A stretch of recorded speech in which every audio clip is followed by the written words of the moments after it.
Typo টাইপের আপনি 50,000 এটা অ্যাকচুয়ালি কি এফেক্ট করে দিত মার্কেট? কারণ আমার কাছে আমার অ্যাকাউন্টে তো 5 লাখ শেয়ার নেই, আমার কাছে আছে 500 শেয়ার। তো আমি কথা বলতে বলতে পিছনে আমাকে অনেকে নক করছে, ভাই এটা কেনেন ওটা বিক্রি করেন। সো আমি 500 লিখতে গিয়ে আরো 3টা জিরো কোনো প্রেস করে আমি ওনার কোড নাম্বার দিয়ে প্রেস করে দিলাম।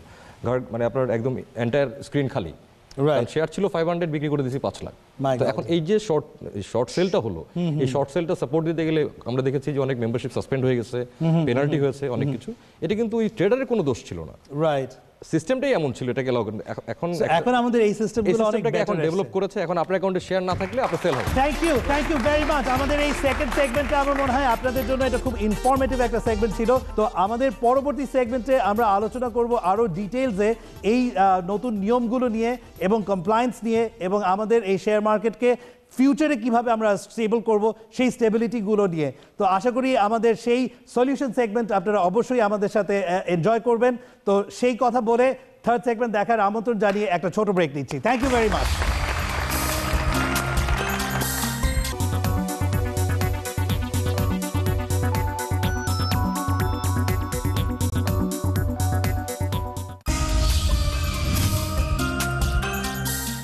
ফিরে আসলাম ব্রেক থেকে আমাদের লাস্ট সেগমেন্টে, আমাদের এই এপিসোডের, এবং এই সেগমেন্ট হচ্ছে আমাদের সলিউশন সেগমেন্ট। আমাদের আগের দুটো সেগমেন্টে অ্যানালিসিস হয়েছে যে শেয়ার মার্কেটের কেন এই ক্যাটাস্ট্রফিক অবস্থাতে আমরা পড়েছি, এবং সেইগুলো নিয়ে অনেক ধরনের আমরা কারণ বিশ্লেষণ করেছি, কেন প্রবলেমসগুলো হয়, শেয়ার মার্কেটের নলেজের অভাব, অনেক কিছু আমরা আলোচনা করেছি। বাট এই থার্ড সেগমেন্টে শুধু হবে আমাদের পজিটিভ কথাবার্তা, যে এই সিচুয়েশনগুলো ফিউচারে যাতে না হয় সেটা আমরা কিভাবে এনশিওর করতে পারি। এবং আমাদের মূল আলোচনায় চলে যাবার আগে আমি আপনাদেরকে জানিয়ে দিচ্ছি যে আপনাদের কোনো কিছু আমাদেরকে যদি ফিডব্যাক দেবার থাকে আপনারা আমাদেরকে ইমেইল করতে পারবেন। আমাদের মেইল অ্যাড্রেসটা নিচে চলে আসলো, agamir.bhabna@fot@gmail.com, এবং আমাদের এখানে স্ক্রোল হয়ে গেল আমাদের ফেসবুকের পেজের অ্যাড্রেস, সেখানেও আপনারা গিয়ে আমাদের গ্রুপের মেম্বার হতে পারবেন, এবং আপনাদের যত ফিডব্যাক আছে, ক্রিটিসিজম আছে, আপনারা দিতে পারবেন। আপনারা যদি আমাদের প্রোগ্রামে অংশগ্রহণ করতে চান পার্টিসিপেন্ট হিসেবে অথবা প্যানেলিস্ট হিসেবে, সেই জিনিসটাও সেখানে যদি লিখে দেন, then we will get back in touch with you.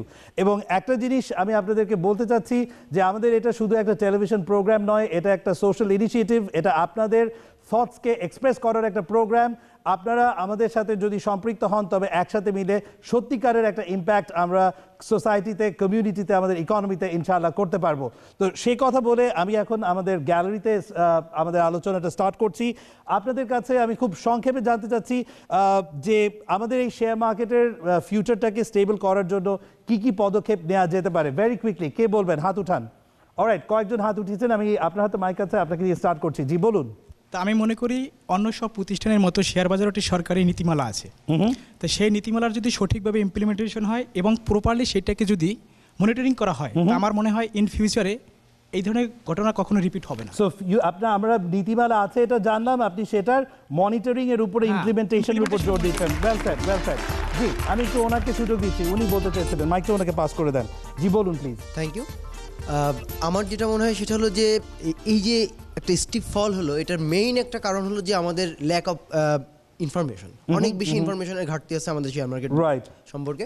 তো আমি যেটা বলতে চাচ্ছি যে আমাদের ব্রোকার হাউসগুলো এখানে প্রাইমারি বা মানে মেইন যে ভূমিকাটা এটা তারাই নিতে পারে, বিকজ তাদের সঙ্গে কিন্তু কাস্টমারদের মানে রিলেশনটা খুব কাছাকাছি। তো আমি তাদেরকে এটা রিকোয়েস্ট করব যে তারা যেন অনলি বেশি বেশি বিও অ্যাকাউন্ট খোলা বা বেশি বেশি প্রফিট ওরিয়েন্টেড না হয়ে কাস্টমার ওয়েলফেয়ার ওরিয়েন্টেড হয়, এবং একটা ইনফরমেশন সেন্টার, তারা যাতে একটু ইনফরমেশন সেন্টার ওপেন করে। ঠিক আছে, এই ব্যাপারে বোধহয় কিছু রেস্ট্রিকশনস আছে, সে ব্যাপারে আমরা জানবো ওনাদের কাছ থেকে। বাট আইডিয়াটা ভালো, ইটস আ গুড আইডিয়া যে বিও অ্যাকাউন্ট খোলানো এবং ট্রেডিং এর সাথে সাথে সাম advice should also be given. আচ্ছা, এবার একটু এই গ্যালারিতে আসি, কে কে বলতে চাচ্ছেন এখানে? ওকে, দুজনই হাত উঠিয়েছেন, আমি আপনাকে আরো একবার সুযোগ দিচ্ছি। জি বলুন। ধন্যবাদ স্যারকে আবারও সুযোগ দেওয়ার জন্য। আমি এখানে সবাইকে পুঁজিবাজার এবং অর্থনীতি সংক্রান্ত যারা অর্থনীতির সাথে সংশ্লিষ্ট যারা আছেন সবাইকে অনুরোধ করব, প্লিজ আপনারা পেইন দিবেন না। পেইন বলতে আমি বুঝাচ্ছি যে আপনারা যে যে দায়িত্বে আছেন সেখান থেকে বেফাস কোনো কথা বলবেন না। ল ফার্স্ট, অবশ্যই ল লাগবে, কিন্তু ল দিয়ে মুখের জবানকে বন্ধ করা যায় না। আমি চাচ্ছি আপনারা আপনাদের দায়িত্বে থেকে একদম পারফেক্ট কথাটা বলবেন, যেটা অবশ্যই ইমপ্লিমেন্টেশন হবে, অবশ্যই পুঁজিবাজারে আপনি আরো রেসপন্সিবল ভাবে কথাবার্তা বলার হ্যাঁ, জন্য সবাইকে responsibly অনুরোধ কথাবার্তা করছেন বলবেন। যারা এটার সাথে ইনভলভ যেহেতু আমি একজন রুট লেভেলের ইনভেস্টর এবং রুট লেভেলের সাফারার বলতে পারেন, সেক্ষেত্রে আমি প্রিন্ট মিডিয়া এবং ইলেকট্রনিক মিডিয়া সবাইকে অনুরোধ করব আপনারা কোনো অতিরঞ্জিত ইনফরমেশন দিবেন না। Good well said, thank you. এবার আমি একটু উপরে একটু মাইকটা দিয়ে দিচ্ছি, প্লিজ একটু মাইকটা উপরে পাস করে দেন, আমাদের হাতে সময় খুবই কম। জি বলুন। আমার নাম চৈতি, মোহাম্মদপুর সেন্ট্রাল কলেজ থেকে এসেছি। আমার প্রথমত আমার মতে আর কি যে বাংলাদেশ ব্যাংকগুলোর উপর কঠোর নিরাপত্তা প্রদান করা আর কি এটা। আর আরেকটা বিষয় সেটা হচ্ছে যে বাইব্যাক পদ্ধতিটা ওইটা হচ্ছে চালু করা আমার মতে আর কি। Thank you very much. আমার খুব ভালো লাগছে দেখে যে আমাদের এখানে তরুণ প্রজন্মর কাছ থেকে কিন্তু খুব সুন্দর সুন্দর এবং অনেক টেকনিক্যাল ভাষা ব্যবহার করেও তারা কিন্তু সুন্দর সুন্দর উপদেশ দিয়েছে। Good suggestions have come from them. So এই ব্যাপারগুলো নিয়ে আমাদের প্যানেলিস্টরা কী ভাবছে এবার একটু তাদের সাথে কথা বলে আমরা অনুষ্ঠান শেষের দিকে নিয়ে যাব। সো এবার আমি প্যানেলিস্টদের কাছে অনুরোধ করছি যে ওনারা যে ধরনের সাজেশনসগুলো দিলেন সেগুলোর আলোকে এবং আজকের পুরো আলোচনাকে কনসিডার করে আপনাদের কনক্লুডিং রিমার্কসগুলো যদি আপনি কাইন্ডলি দিতেন। আমি শুরু করছি আপনাকে দিয়ে। তো আমি আসলে এই অডিয়েন্সের দিকে আসি। আপনারা কেউ জানতে বলছিলেন যে ব্রোকার হাউসগুলো যদি একটু অ্যাডভাইস করতে পারে কাস্টমারদেরকে, সেক্ষেত্রে তারা লাভবান হবে। তো আপনাদের ইনফরমেশনের জন্য একটু জিনিস বলি, ব্রোকার হাউস আসলে তার কাস্টমারদেরকে কোনো ব্যাপারে কোনো গাইডলাইন দিতে পারে না। এটা এসএসসির একটা ঠিক ল। আপনাকে কোনো রকম অ্যাডভাইস করা যাবে না। We are just a trader. আপনার ইয়োর মানি, ইয়োর আপনার আইডিয়া, ইয়োর আপনার সব কিছুই আপনার। আমাকে শুধু বলবেন এক্সিকিউট করে দেওয়ার জন্য, আমি এক্সিকিউট করে দিব। আমি যদি একটা শেয়ারের কথা আপনাকে শুধু বলি যে শেয়ারটা ভালো হবে, আপনি কেনেন, এটা যদি আপনি জাস্ট গিয়ে এসএসসিতে কোট করে দেন যে mister X authorize representative of X house, সে বলেছে শেয়ারটা কেনার জন্য, সঙ্গে সঙ্গে আমার একটা লাইসেন্স আছে, এসএসসি আমাকে দিয়েছে, এই লাইসেন্সটা ক্যান্সেল হয়ে যাবে, আমার পেনাল্টি হবে, আমার ক্যারিয়ারটা শেষ এখানে। রাইট। সো এসএসসি এখন যেটা করছে, অ্যাডভাইজারি লাইসেন্স বলে একটা লাইসেন্স ইস্যু করবে ফিউচারে, খুব অল্প, এটা অল্প হয়তো 1 বছরের মধ্যেই আমরা পেয়ে যাব। সো এই লাইসেন্সটা যখন আসবে তখন বিভিন্ন ইনস্টিটিউশন তৈরি হবে যারা কিনা আপনার ইনভেস্টরদেরকে অ্যাডভাইস করতে পারবে, গাইড করতে পারবে। তখন এই সমস্ত প্রবলেম থেকে আপনারা অ্যাকচুয়ালি মুক্তি পাবেন, অথবা আপনাদের নিজেদেরকে স্মার্ট করতে পারবেন স্টক মার্কেটের জন্য। তো আমার আসলে একটা লাস্ট কথা আমি আসলে বলি আপনাদেরকে, আমি যতই আপনাকে বলি যে এই শেয়ারটা কেনেন, এই শেয়ারটা কিনলে প্রফিট হবে, আপনি আপনাকে যতক্ষণ পর্যন্ত স্যাটিসফাইড করতে না পারবেন, বিকজ ভাইয়া বলেছিলেন যেটা আপনার টাকা, আমি কখনোই আপনার হাত কেটে গেলে যতটুকু পেইন হবে এটা আমি বুঝতে পারবো যে আপনি একটু ব্যথা পেয়েছেন, কিন্তু আপনি কতটুকু ব্যথা পাচ্ছেন এটা কিন্তু আমার পক্ষে বোঝা সম্ভব না। আমি আমার এই ক্যারিয়ারে আমি দেখেছি কিছু কিছু মানুষ একটা টার্ম খুব ইউজ করে, সেটা হলো খেলি, স্টক মার্কেটে প্লে করি। রাইট। সো যতক্ষণ পর্যন্ত এই খেলি আর প্লেটা মাথা থেকে না যাবে, স্টক মার্কেট ততদিন ঠিক হবে না। ওয়ান্ডারফুল, চমৎকার একটা কথা উনি বলেছেন যে স্টক মার্কেট এটা একটা অনেক সিরিয়াস একটা জিনিস। সারা পৃথিবীতে it's only the most brilliant and the most genius finance experts তারা স্টক মার্কেটে অনেক প্ল্যান্ড ইনভেস্টমেন্ট করে। যারা এখানে মনে করছে যে তারা স্টক মার্কেটে খেলতে পারবে, তাদের আসলে খেলার মাঠে গিয়ে খেলা উচিত।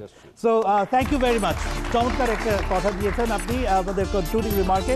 এবার আমি একটু আপনার কাছ থেকে কনক্লুডিং রিমার্কস চাচ্ছি in light off the total discussion এখন পর্যন্ত। যেটা হচ্ছে যে আমি দেখছি যে লোকজন থেকে আতঙ্কটা কাটছে না, প্যানিকটা কাটছে না। তো এখানে একটা ইংরেজি প্রবাদ আছে বোধহয় এরকম যে every market crash makes new millionaire. Right. So যখনই ক্র্যাশ হবে, যার হাতে টাকা আছে তার মিলেনিয়ার হওয়ার চান্সটা বেড়ে যাবে। রাইট। সো এই সময়টা হচ্ছে বিনিয়োগ করে মিলেনিয়ার হওয়ার পথে যাওয়ার জন্য। আর অল্প কদিন আগে আমি আমার ডেস্কে বসে বিশ্বের সেরা ধনীদের তালিকাটা দেখছিলাম 2012 সালে। তো সেখানে নাম্বার 4-এ আছেন ওয়ারেন বাফেট, যিনি শেয়ার বাজার দিয়ে কিন্তু বিশ্বের সেরা ধনীতে আছেন। সো উদাহরণস্বরূপ তার জীবনী বা তার বিনিয়োগের স্টাইল এগুলো আমরা পড়াশোনা করতে পারি। কিছু পড়াশোনা অবশ্যই জরুরি, জানতে হবে বিনিয়োগ করার আগে, পরে না। ওয়ান্ডারফুল। হ্যাঁ, আপনারা হয়তো অনেকে বলেছেন যে আসলে ইনফরমেশন নাই, ওখানে গেলে পাচ্ছি না। আপনি যদি ইনভেস্টর হন, যে কোনো একটা কোম্পানিতে গিয়ে কোম্পানির সেক্রেটারির সাথে কথা বলার পর্যন্ত রাইট কিন্তু আপনি রাখেন। হ্যাঁ, আপনার সাথে সে দেখা করলো না সেটা কিন্তু অন্য ইস্যু, বাট আপনি কিন্তু যেতে পারেন, নট দ্যাট যে আপনি গেলে আপনাকে ওখান থেকে তাড়িয়ে দিবে।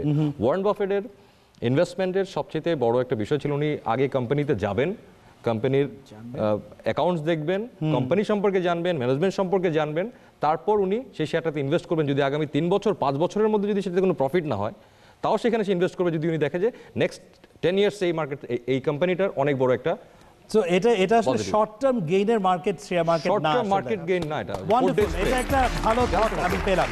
আচ্ছা, জার্নালিজমের ক্ষেত্রে কি কি ধরনের স্টেপস আসতে পারে বলে আপনি মনে করেন, বা আমাদের টেলিভিশন প্রোগ্রামে কি কি ধরনের প্রোগ্রাম আসতে পারে যেটা শেয়ার মার্কেটকে স্থিতিশীল করতে আরো সাহায্য করবে? আমি মনে করি যে টেলিভিশন চ্যানেলগুলো, আমরা যেটা প্রথম কাজ শুরু করি যে শেয়ার মার্কেটের সঠিক তথ্যটা তাদের কাছে পৌঁছে দেওয়া, বিনিয়োগকারীদের কাছে। এটি শেয়ার মার্কেটে বিভিন্ন রকম ট্রেনিং প্রোগ্রাম হতে পারে। আমাদের মার্কেটে যদি প্রফেশনাল কনসালটেন্ট এসে যায়, যদি তারা লাইসেন্স পায় প্রফেশনাল কনসালটেন্সির জন্য, তাহলে তাদেরকে নিয়ে আমরা কিছু শিক্ষামূলক প্রোগ্রাম করতে পারি। তখন আমরা শিক্ষামূলক প্রোগ্রামে নামতে পারবো, ইনভেস্টর অ্যাওয়ারনেস আমরা ক্রিয়েট করতে পারবো। এবং আমি মনে করি আলাদা কোনো জায়গায় প্রোগ্রাম করার চাইতে টেলিভিশন চ্যানেল হচ্ছে একদম বেস্ট একটা ওয়ে যে আমরা ইনফরমেশনটা তাদের কাছে ফ্লো করতে পারি। এটা মনে হয় মিডিয়ার। Wonderful, thank you very much. চমৎকার একটা পয়েন্ট এসেছে যে আমরা টেলিভিশন প্রোগ্রামের মাধ্যমে আপনাদের কাছে আমরা অ্যাওয়ারনেস পৌঁছে দেওয়ার চেষ্টা করব। এবার concluding remarks from you, mister Mohsen. Stock market is a place where you invest, যেখানে আপনাকে ইনভেস্ট করতে হবে। আপনি শর্ট টার্ম ভিউ নিয়ে ইনভেস্ট করতে পারবেন না, আপনাকে লং টার্ম ভিউ নিতে হবে। শর্ট টার্মে প্রফিট হয়ে গেল, আলহামদুলিল্লাহ, I sell, I get out, I buy something else. কিন্তু লং টার্ম ভিউ নিয়ে আপনাকে থাকতে হবে। আপনি স্পেকুলেটর না। There is a difference between speculator and investor. যে জিনিসটা আমি আজকে ডিসকাশনে অ্যাকচুয়ালি দেখলাম, আমরা যে গ্যাম্বলার বলি, it's actually not gambling, it's called speculation. It's not gambling. Let me say this once more, it's not gambling. এই জায়গা গ্যাম্বলার্সদের জন্য না। সেকেন্ড জিনিসটা যেটা বলতে যাচ্ছি, যে এই মার্কেটে কিছু নতুন জিনিস হয়েছে একদম রিসেন্ট। মনিটরিংয়ের কথা বললেন আপনি, মনিটরিংয়ের কথা বললেন। আমাদের আইন আছে, আইন আরও উন্নত করা হয়েছে, সেটার উপরেই করা হয়েছে। We have learn from our mistakes. 96-এ আমরা মিস্টেক করেছিলাম, we learn from it, we again learn. এইবার আমরা আবার মিস্টেকের শিক্ষা পেয়েছি। So we have new laws, we have amended laws. Monitoring হচ্ছে। সবচেয়ে ভালো জিনিস হচ্ছে যে এই যে আমরা রহস্যজনক ট্রেড হয়, রহস্যজনক ট্রেড, প্রথম 2 সেকেন্ডে দেখা গেল মার্কেট পড়ে গেল কোন একটা জিনিস, আর it sets a trend in the market.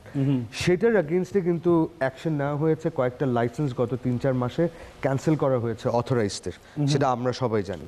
So action is being taken against the scrupulous traders. Second thing is DSE SEC মিলে খুবই দামি একটা মনিটরিং সফটওয়্যার, সার্ভেলেন্স সফটওয়্যার কিনেছে, যেখানে এই রকম suspicious trades will be identified, earmarked, এবং সেটার উপরে কোয়েশ্চেন করা হচ্ছে। এবং আমাদের কমপ্লায়েন্সের দিক দিয়ে উই আর মাশাআল্লাহ ভেরি স্ট্রং। ব্রোকারেজ হাউসেস বলেন, অন্যান্য। যেটা আমাদেরকে করতে হবে is the culture of corporate governance. Right. আমাদের greed has taken over our morality world over, not Bangladesh, world over. Greed has taken over morality. We have to get out of that. We have to see how much is enough for us. Confidence, DSC, CSC, we are self-regulatory organizations. কিন্তু আমাদের উপরে কিন্তু organisation আরেকটা আছে, SEC আছে, তার উপরে ministry আছে, তারপর আদার অর্গানাইজেশন, বাংলাদেশ ব্যাংক আছে, সবার আইন আছে। আমরা কিন্তু অ্যান্টি মানি লন্ডারিং এর উপরে অনেক কাজ করছি, যেটা বললাম সার্ভেলেন্স সফটওয়্যার, যেখানে suspicious trades will be marked. So কারা বেশি বিক্রি করলো, বেশি দামে বিক্রি করলো, হোয়াট এভার যাই একটা আছে চেষ্টা করলো, সো সেগুলো আমরা ধরার চেষ্টা করছি এবং ইমপ্লিমেন্টও হচ্ছে। So we learn from our mistakes. আমাদেরকে ক্ষমাসুন্দর দৃষ্টি দেখতে হবে। So let's start there. Thank you very much. আমার মনে হয় আমাদের চমৎকার একটা আলোচনা পেলাম আমাদের ক্লোজিং রিমার্কসে আমাদের প্যানেলিস্টদের কাছ থেকে, এবং আমরা যে জিনিসটা ভালো আমার যেটা লাগলো সবচেয়ে বেশি, যে হ্যাঁ অবশ্যই কিছু ভুল হয়েছে, সেখান থেকে আমরা শিখেছি। আশা করি যাতে আমাদের ভুল হবার প্রবণতাটা কমে যায়, ভুল থেকে যাতে আমরা না শিখি, আমরা অ্যান্টিসিপেট করেই যাতে আমাদের আরও নতুন নতুন যে পদক্ষেপগুলো আছে সেগুলো যাতে আমরা ভুলের আগেই যাতে শিক্ষা লাভ করতে পারি। এবং আমি এখানে একটা কথা যেটা একদম প্রোগ্রামের লাস্ট মোমেন্টে যেটা আমি বলতে চাচ্ছি, সেটা হচ্ছে যে আমরা যদি সত্যি আজকে যে ধরনের কথাগুলো নিয়ে আলোচনা হলো এগুলো যদি ইমপ্লিমেন্ট করতে পারি, তাহলে সত্যি হয়তো বাংলাদেশের স্টক মার্কেট একদিন সেই ডাও জোন্স অথবা নিউ ইয়র্ক স্টক এক্সচেঞ্জের মতো কোনো এক সময় সেই ধরনের একটা স্টক এক্সচেঞ্জ হবে। তো সেই ধরনের একটা চমৎকার একটা ভিশনকে মাথায় রেখে আমরা সবাই এগিয়ে যাই। এই চিন্তা রেখে আমরা আজকের আমাদের অনুষ্ঠান শেষ করছি। আমাদের অনুষ্ঠানে যোগদান করার জন্য আপনাদের সবাইকে ধন্যবাদ, আমাদের সাথে এতক্ষণ থাকার জন্য আপনাদেরকেও অনেক ধন্যবাদ, এবং আমাদের নেপথ্যে যারা কাজ করেছে সবাইকে ধন্যবাদ জানিয়ে সামনের সপ্তাহের অনুষ্ঠান দেখবার আমন্ত্রণ জানিয়ে আজকের প্রোগ্রাম এখানেই শেষ করছি। Thank you very much.